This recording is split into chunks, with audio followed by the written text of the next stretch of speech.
what is the worst case scenario? Sometimes I talk to my clients, sometimes it's like, what is this? And we calm down. I say, if a client buys a house first, and this happens a lot of times. And I say, and she's getting like right now, she's getting a little worried. And I said, what's the worst case scenario? Say we don't sell the property. Are you okay with that? Can you hold on to this property for some amount of time? She's like, well, yeah. I'm like, that's your worst case scenario. So we look at things in that way to alleviate some of the anxiety, right? Because it's, again, the fear of not knowing that too. So it's just kind of talking about what's the worst that can happen.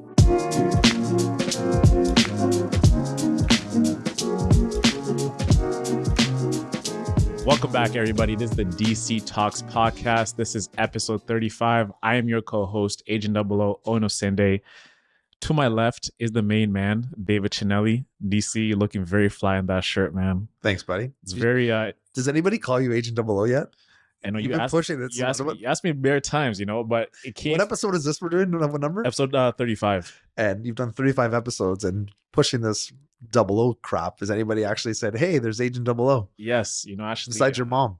No, my boys actually call me 00, right? Who's your boys? My boys from basketball back in the day that I used to hoop with. So you force them to call you that? No, otherwise you won't get they won't get a pass when playing b-ball, right? No, also it's the fact that because I like James Bond.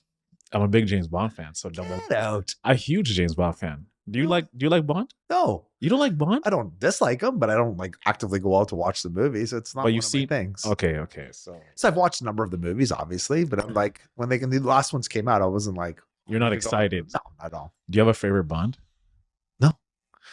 Well, Pierce Bronson probably was. Pierce Bronson was your favorite one? So that's the one I remember growing up, right? There was like Roger Moore. There was he's like there was now you're making he just passed away too. What the hell's his name with the white hair? What the hell's his name? Sean Connery. Sean Connery. He's my favorite one. Yeah. He's the smoothest Bond ever. I can't believe we took us that long to remember Sean Connery. I know, right? God rest his soul, poor guy. We can't remember his name. You seen that one with the character like the Bond girl was Pussy Galore? Remember that? Yes. The shit they got away with back then. Eh? I know, right? It's and even like he was like on a talk show and they were asking him like, do you beat women? And he was just like, yeah, if they deserve to. And like I was like, bro, we're in 2023. This isn't like 1975. Oh man. My god, could you imagine? Cancel like those Bond movies if they came out today? You wouldn't stand a chance. No chance at all. But DC, man, there's a lot we got to talk about today. Unexpected adversity, man. It comes out of nowhere. It hits you. But we know what the term means. But what does it mean to you specifically when you hear unexpected adversity? Unexpected, just the whole unexpected, yeah. So unexpected adversity is something blindsides you on a Tuesday night, 3:00. You're watching the Leafs. Comes up, boom, and you have to act now. Yeah. And it happens more often than you think. Have you been hit with something like that before? Oh yeah, like going through one right now in a deal. Oh yeah, what happened? So we had a tenant. We have a tenant. This is one of your houses. No. It's so I have a client that she needs the money because she had to sell her condo here in Toronto. She lives in Winnipeg. Mm-hmm. She's in a long-term facility. Mm-hmm. She also had an AVM like I had, but she had it for a very long time. But AVM, you said? AVM. Remember my brain issue? Oh, yes. AVM, yes. So, yeah, abnormal vernacular malformation, whatever it's called. My wife knows how to do the AVM. So anyway, she had it for a long period of time, but it affected her brain. Yeah. So now she's pretty much not incapacitated, but doesn't have a lot of memory, but she needs to be in a long-term facility. Mm-hmm. And running out of cash, she needed the asset, which she was renting out, had a tenant in there, have a property manager. I think the property manager didn't do enough due diligence for this tenant. And I think he's on a PR. I don't know if he's a permanent resident or not. And his family's from Iraq. And long story short, too long, we got an offer. We gave him 60 days. He signed an N11 form. N11 form? So what an N11 is, it's a mutual agreement between the landlord and the tenant to dissolve the tenancy, or the end of the tenancy at a certain date. So we had given the 60 days. Well, right before that day closes, we get a text message and saying, hey, my dad died in Iraq. I can't move. I'm like, okay. Well, how much time? He goes, well, I'm supposed to leave this is supposed to be June 20 something, 21st, I think we're closed. And I said, well, how much time do you need? He's like, well, I need to go July 12th. I'm moving. I'm like, well, let me talk to the buyers and see what they can do. So out of the kindness of heart, we moved it to July 5th. So we said to him, sign another N11, another form. Not being coerced. I'm like, we'll give you to July 4th. He's like, oh, thank you, thank you, thank you. Mm-hmm. So July 1st, obviously, is a long weekend. Mm-hmm. We need this thing to close on the 5th. Mm-hmm. I get an email from this guy, and he's like, so talk about blindsiding. He's like, and everything's shut down at this point. It's on the Monday. And he's like, I'm not moving. He says email because because of all of the stress, my mother got sick and now she's staying with me and she was in the hospital and has this heart condition. Mm. So I'm not moving. I'm like, dude, we're closing like tomorrow, like in 2 days. So he's using the like mental health, I think and he's everything. just using this as an excuse. And you can't fight that. If someone says that, it's so hard to. So exactly. You're faking it. So we had to extend the closing by a month because we didn't know when this. Like no, extended by 2 weeks again. Cost my clients a couple $500 to get them out, and then during that time I had to file for an L3 with the landlord tenant board. I'm giving technical terms because this is what happened. So because we had an N11, we had that form, which we mutually agreed to end the tenancy. He basically has no leg to stand on. The L3 sent to the court, to the landlord tenant board to enforce it with an eviction. Of course, we didn't get, and if the 2 weeks extension, we got no word from landlord tenant board. Takes forever. So on the 18th, we extended by a month. It cost my clients a shitload of money to extend. And again, she needs the money. I'm going back and forth with this guy. I'm like, you're killing her. Like, if you don't let this happen, like she needs this bread. Yeah. And the buyers are also too. It's like the buyers had to move out of their current place. And now they're sitting there, like, have to do an Airbnb. It's for a month. So he just doesn't care, Anyway, so it's still ongoing. So we got the L3. We got the eviction on the 18th. Of course, he fights it. So now we have to wait for the court. So it's like, it's one thing after another. It's just dragging it on, one thing after another. And so we keep, every couple of days, I get blindsided with something new. So there's a lot of blindsiding happening there. And it's just like, these are like mini adversities you got to get through every single day. Yeah. Oh, yeah. Real estate's always glamorous, right? Yeah. Just swinging deals and everything, making money. It's not even like that. Sure. It's really easy. Yeah. It's just, and it's frustrating. All sides are frustrated. And just because this one little punk, and we told him for 3 months. Making stress for you. Yeah. We told him 3 months ago, get a new apartment. We'll help you. I said, well, Julia and I will help you. What's your number? The property manager tried to help him. He was just lazy. And so think about it. The problem wouldn't have been if he actually had an apartment. What he said is, she came back from the hospital. So my mother's staying with me and she's stressed. So she's not moving. And I don't want her to pack up to be moving. But if he had found an apartment, which he was supposed to move on July 5th anyway, he just would have moved her into the new apartment. Yeah. 100%, man. He's just being like difficult for no reason. I'm hoping we get a court date sooner than later. Yeah.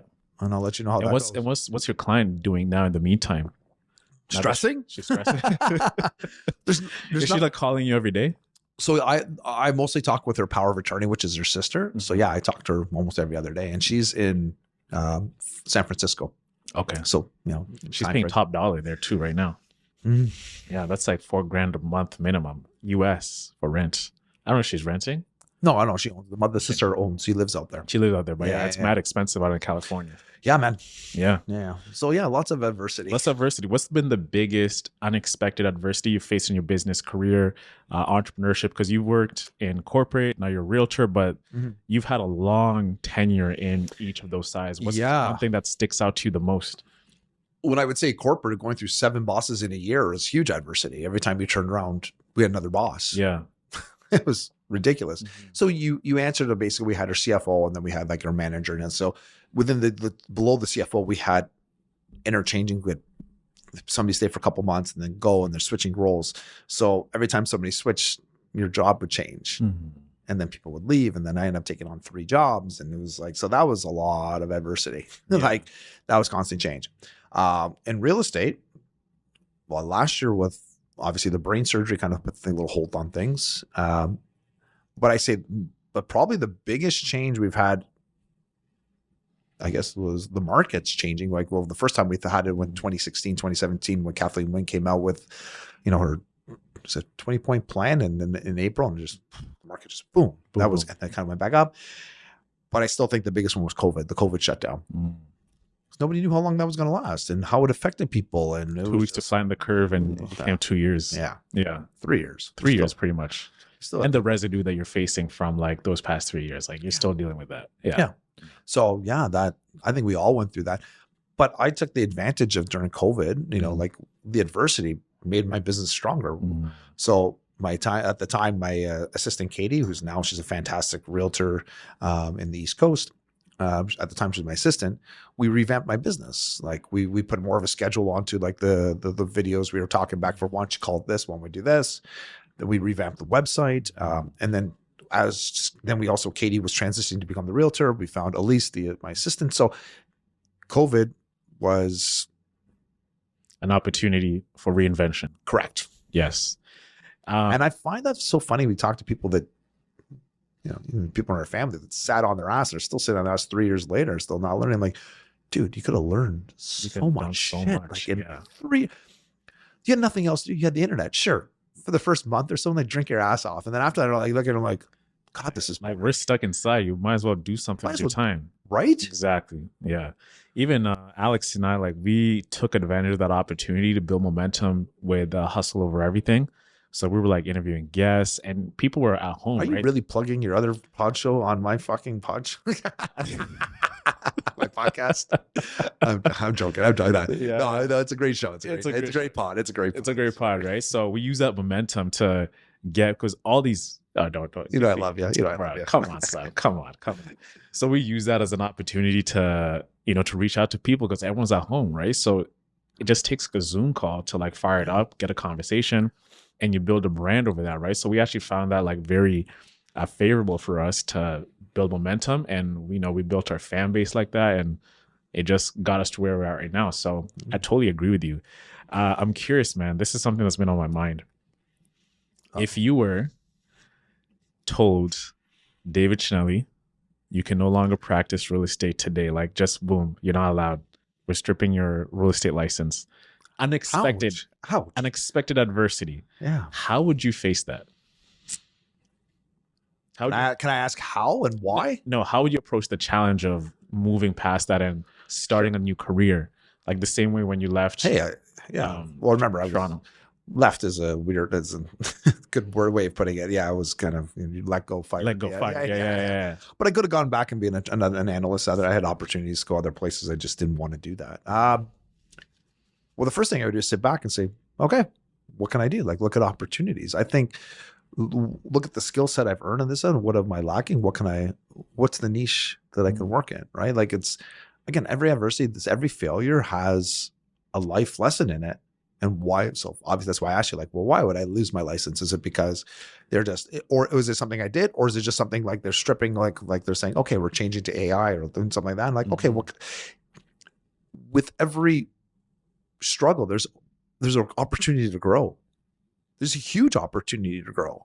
Like if when I got let go from Hydro, if I just sat on my ass and said, "What was me?" and like I could have been doing the same thing again. I could have got the same job. I went to learn from it. If I went and got another treasury job, yeah, that's not me, right? That's not how I see things. So if I couldn't do the real estate anymore, it's like, there's a lot of things I could do, I think. What's one thing you'd try and do? With me and you would do a lot more podcasts, I'll tell you that. That would be like, yeah, like I would do that. I don't know. I don't know if I could help people invest. I would help, if I can motivate people somehow, write a book. Yeah. You thought about writing a book? Yeah, I've thought about writing a book. And like, what topics have you thought about writing about? There's a whole bunch of things. Like, one of the topics I wanted to talk about is like what my MBA never taught me about making money or in the industry, what they never taught, because that's huge, right? I learned most of my stuff outside of the classroom stuff. I learned most of my education I got, whether it's in life or whether from School of Hard Knocks. Yeah. I learned all that outside of school. So I think there's looking for opportunities. Maybe like, I don't know, I can even talk about all the ghosts and stuff I've had as a kid and how that's affected my life and the transition from me going from, as a Catholic and then hitting the New Age and then all of a sudden become a Christian and the difference of that too. Like that's a cool journey. And like, that's a book I could write about, or short stories, or, doing something with my kids and stuff, what they would want to do and how I can advance their career. Definitely wouldn't work with my wife very often because we would just be like butting heads. Yeah. But I think there's a lot of opportunities. I do this now because I love it. Mm-hmm. It's not because it's the only thing I know. Will I be doing this the rest of my life? Probably not. I'm always looking for new things. Like I think ultimately, if I could maybe build the team out and then have the real estate kind of do like on the side, maybe like on the side, I'm talking maybe 10, 15 years from now. Yeah. Because it's still great as long as I love the thing. But if I can get the team doing like and running the DC team and doing that kind of stuff too, sure, that's something so I can open up opportunities. Mm-hmm. But right now I still have the love for the game. So it's hard to step away when you still like it. You can't dabble in anything else right now. Like you're just so locked in. Yeah. Yeah. Yeah, man. When it comes to unexpected adversity, right? There's karma, right? Where if you believe in tit for tat, you did something, this is payback. Do you think karma plays a fact in whatever you get right now? That's like your karmic force coming back to you? No.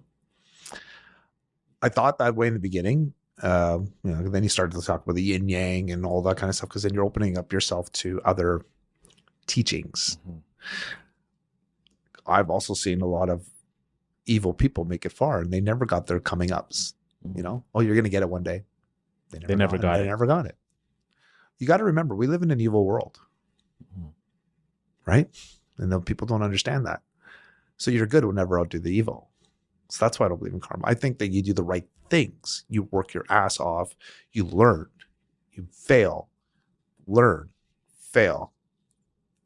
That's, if you consider that karma, great. Mm-hmm. Yes, absolutely.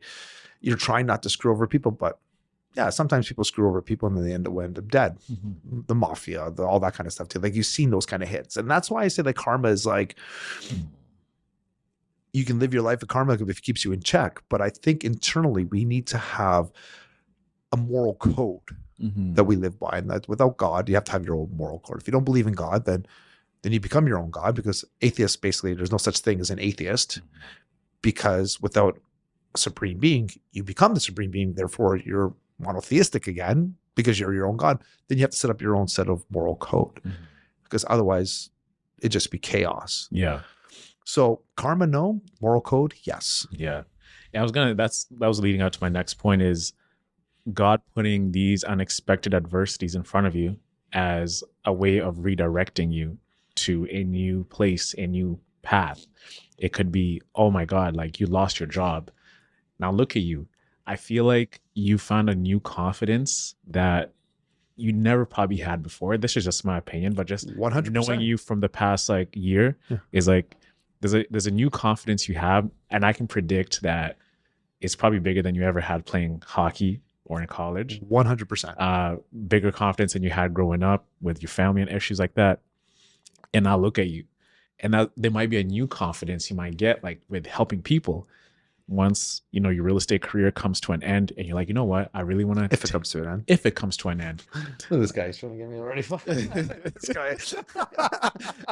With my real estate career, like, dude, you trying to kill me? You're like, I love my real estate career. What are you doing, man? I'm trying to take your spot, bro. Alex, can you just replace this guy? What's going on here? No, I'm joking. Yeah. But yeah, man. I mean, that new confidence you have. Yeah. It's growing. Amazing to watch. It's growing, and it's like, the more I learn and the more I dabble into Christianity and the Bible and learn about God, and if people are lost, I would say start there. And it's funny because it's like, it is something bigger than us. And so you realize too, we really have no control in that kind of sense. Like God has a path set for you. He gives you choice, mm-hmm. and he takes people out of your life, and you might suck at the time, like what's happening. But the purpose moving forward is like, holy shit, like God knew better than that. Mm-hmm. Right. So I think the confidence comes in the fact that I'm tuning into his purpose. Maybe not, we'll never know his actual plan for us, but getting the feel for that and saying, there's somebody else in control here, mm-hmm. in a positive way, not like a demonic force forcing us to do something. That's not what we're saying. It's in a good way. So yeah, it's like, you can unburden yourself with worrying about stuff, how it's going to happen if you have trust in God. Mm-hmm. I had this conversation with Matea, my little one. Well, she's not that little. She's 11 now. And we were talking, we watch scary movies together a lot. Like me and I'll say the girls, that's our kind of thing, right? It's funny how as a Christian watch scary movies. It happens. It's just one of our things. It's like a guilty pleasure, right? The thrill is so good to watch, right? Like on the edge of your seat. Yeah, never mind. I watched the movie 7 with my girls, and my wife's like, are you with them the other day? Because I was explaining about, so we were talking about I was introducing them to the 10 Commandments, which is God's law, and how we define it, because they never really read it before, because again, they're not in a school which teaches religion. Mm-hmm. And I was like, and I always thought when they could give a movie. So I watched you ever watch that movie Frailty? No, yeah. It's a good movie. With Matthew McConaughey and stuff. It's like a lot of it, like the God Killer and all. Like, anyway, it was kind of introduction. They really liked it. I'm like, so we're talking about sin and all that kind of stuff too. We were talking about the 7 deadly sins. And I'm like, you got to watch movie 7. Now there's a little apprehensive. There's really only one scene, which is, it's kind of graphic, where, you know, the lust part. But other than that, the movie was just like, it's kind of mind screen, like teaching them what, like, sin and everything, right? Anyway, so I had this conversation and we were talking about, there's that movie Alive, which I never watched, but it was like where in order to survive, they had to eat each other when somebody passed away, right? So they're eat each other. They're eating. So the movie was based on, I don't remember if it was a soccer team or something else team, which maybe that's where that new TV show, Ladybugs or whatever it was. Basically, there was a plane crash based on a true story, and these I think they're teenagers, boys at the time. They were starving. So instead they had no food to eat, and it was up in Alaska, and they believe, again, I'm paraphrasing. So in order to survive, they resorted to cannibalism of already their dead friends. Mm-hmm. And so Matea asked me, she's like, well, what if you had to? Like, wouldn't you do that? I said, no. And she's like, what do you mean? I'm like, God will provide. Yeah. I have the faith that the birds don't worry about like what they're going to eat their next meal. Like it says in the Bible, the fowl don't worry about it. You know, like, why should I? Mm-hmm. And you're not supposed to eat other human beings. You're not supposed to drink blood. You're not supposed to eat the flesh of humans. So if God doesn't want me to do that, we're not doing it. Mm-hmm. Yeah, man, that's, as you're talking about that, I just got super graphic, and I'm like imagining someone eating someone else. That's crazy, bro. Well, granted, I guess those guys were already dead, and they're, but I'm like, I just don't know. Unless God gives me a sign at that point. I think hopefully we never get to that position. Man, never. And if you look at the end of days, people, that's coming soon. So hopefully we don't have to resort to that. The rapture is coming. Yeah. Yeah. How do you maintain that sense of optimism and hope when you're hit with something unexpected coming your way? So, for example, right now your client is dealing with that. What are you telling her to keep her even keel and everything? And also for you, when you went through your side of things, how did you maintain that sense of hope and optimism that things are going to be okay? Well, with my client, I tried to talk to her and just say, so right now we're in the court system. It's like, there's not a lot we can do, so I said, like, listen, we have to sit and wait. This is where we're at. It's out of our hands at this point. So there's no point of stressing about it. Mm-hmm. I don't know how, like this client, I don't know her that well because it was a referral from my cousin's boyfriend. So I don't know. So I just reserve from, like, I tell her all the time, I'm just praying and we'll figure out that it'll figure out. Mm-hmm.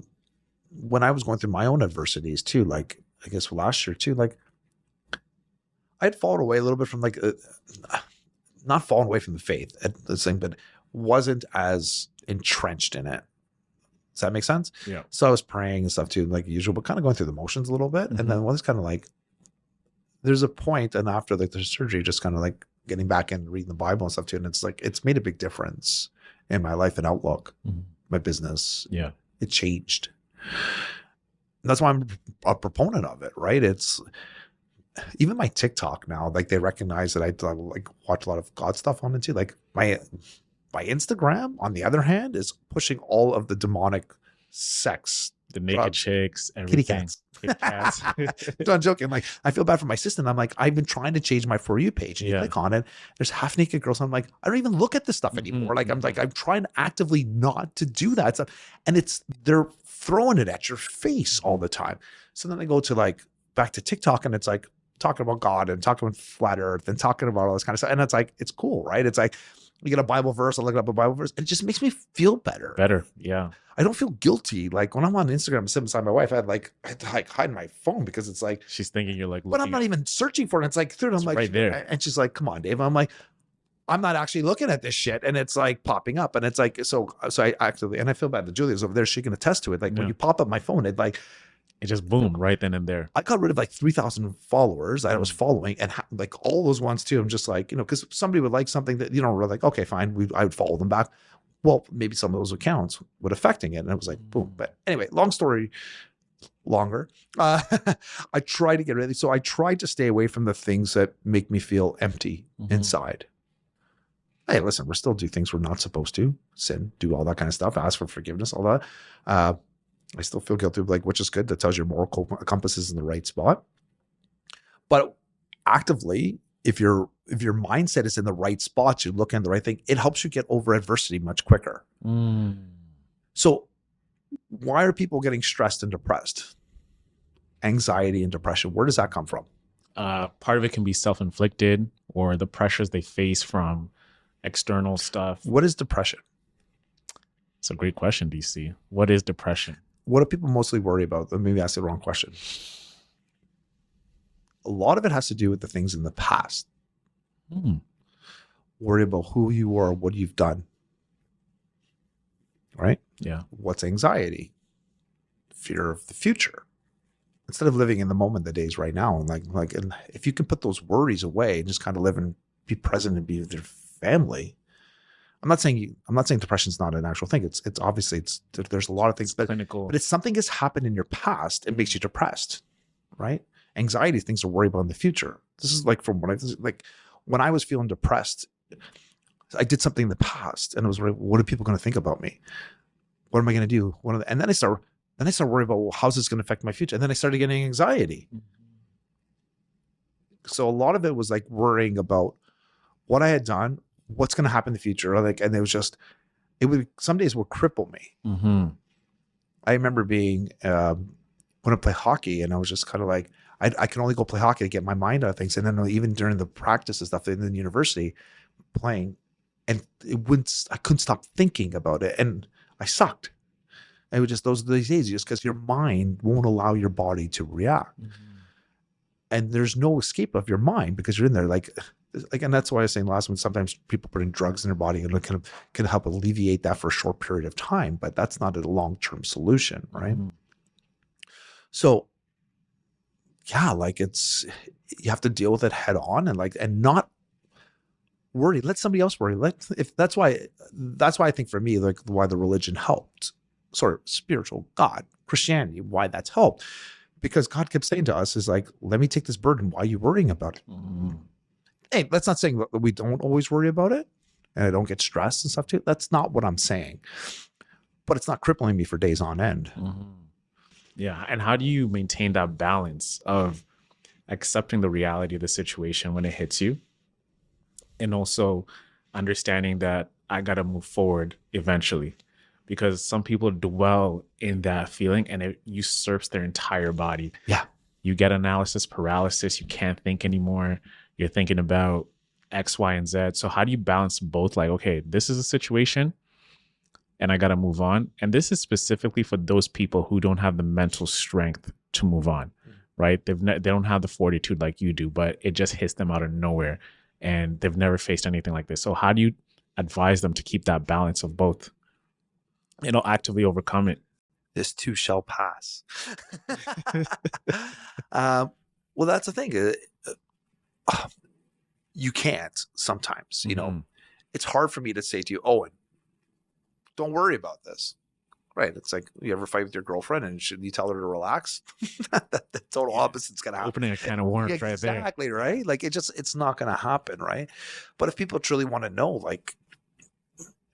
you don't get a lot of people asking me questions like, how do you do this? And I do have, sometimes we do with my cousins, we talk about that. And I say, you got to step yourself, look at the worst case scenarios, kind of like that. And look at it logically. I'm like, okay, if this happens, what's going to happen? Kind of we try to teach it, giving it a path, and take away the feeling out of it and saying, okay, what is the worst case scenario? Sometimes I talk to my clients, sometimes it's like, well, this, and we calm down. I say, if a client buys a house first, and this happens a lot of times, and I say, and she's getting right now, she's getting a little worried. And I said, what's the worst case scenario? Say we don't sell the property.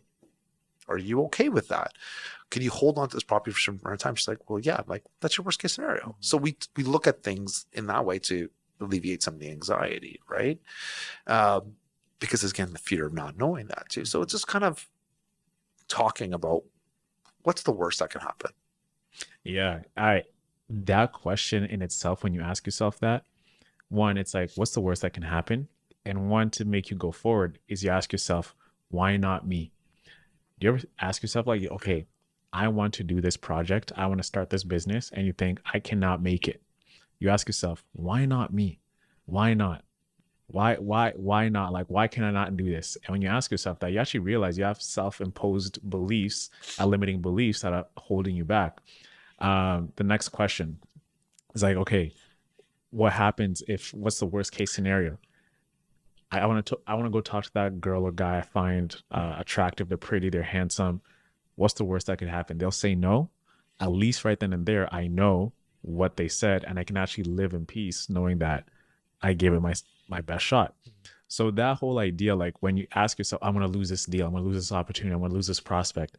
There's so many things out there that exist, and there's so many different paths to getting to where you want to be, that it's just not that one path that is you're relying on. So for your tenants, yeah, like it might not sell today, but eventually it will sell. But in that period, it's like, okay, what's the worst that can happen? It's still your house. Yeah.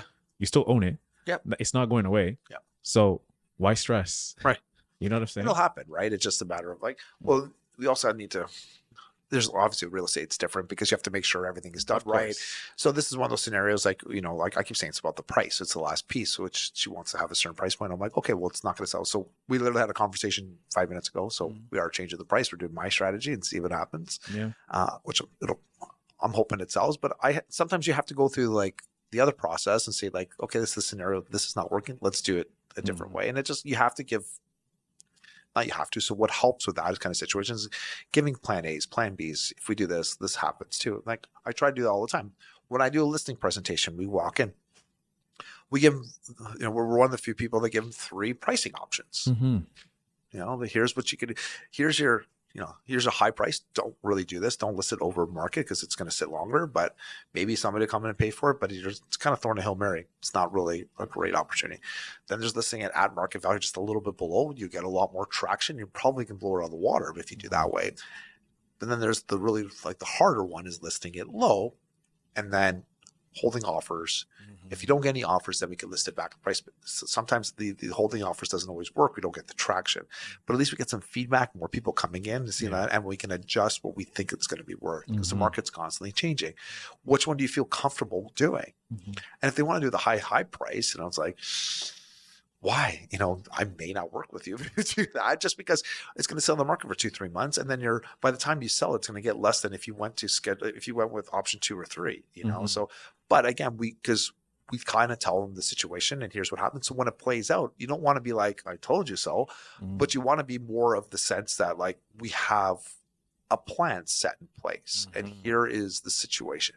And if this doesn't happen, then we'll do this and this. It's very contingency methodical. Plans. Yeah. Always Contingency plans. As we're towards wrapping up BC, last question of the day, right? Would you ever want to live a life without going through any hardships? Fuck no. No. Makes us human. Makes us alive. Obviously, I wish I didn't lose my dad, but that also taught me something. Teaches me to love my kids every single moment, every day. Make sure I don't take them for granted. Make sure I don't take people for granted. Those people that matter, I make sure I tell the people. I tell you guys too when I leave you guys. I love you guys. I tell Julia too, like, love you. I do love you. And I think that helped me teach me a lot. That's the biggest hardship I've had in my life. And if you're not learning from something like that too, like, I don't know, you're doing something wrong. But to live a life without hardships, it's one of those things. It's because it scares a lot of people. Like people know it's coming. But you get to know joy by knowing the hardships. It's without having that hardship, you don't really get to feel the highs of this life, right? If you never saw darkness, you would have no idea how bright the day is, right? So it's selfish that people want to go through no hardship. Like, listen, I don't want my kids to have any hardships. Sometimes I do. I want them to lose a little bit here. I want them to feel a little bit of pain. Get last place so you know. Yeah, I think those are awesome. I think those are great hardships. Yeah. You don't like this whole thing, everyone gets a ribbon, everyone gets a medal? I'm a hockey player. Come on. Yeah. We remember those days. And then Yeah. I remember going into tournaments where people got a ribbon. They were like, they just toss it out. Like Yeah. we were not part of that generation where every got a participation. Yeah. I want to take the L. I want to, We all do. I want to be coached hard. You know, like, because you want to be able to get better. You want like someone to be like tough on you. Well, and imagine you got first place. You're running against 100 other people and you get the same ribbon as somebody who got 100th spot.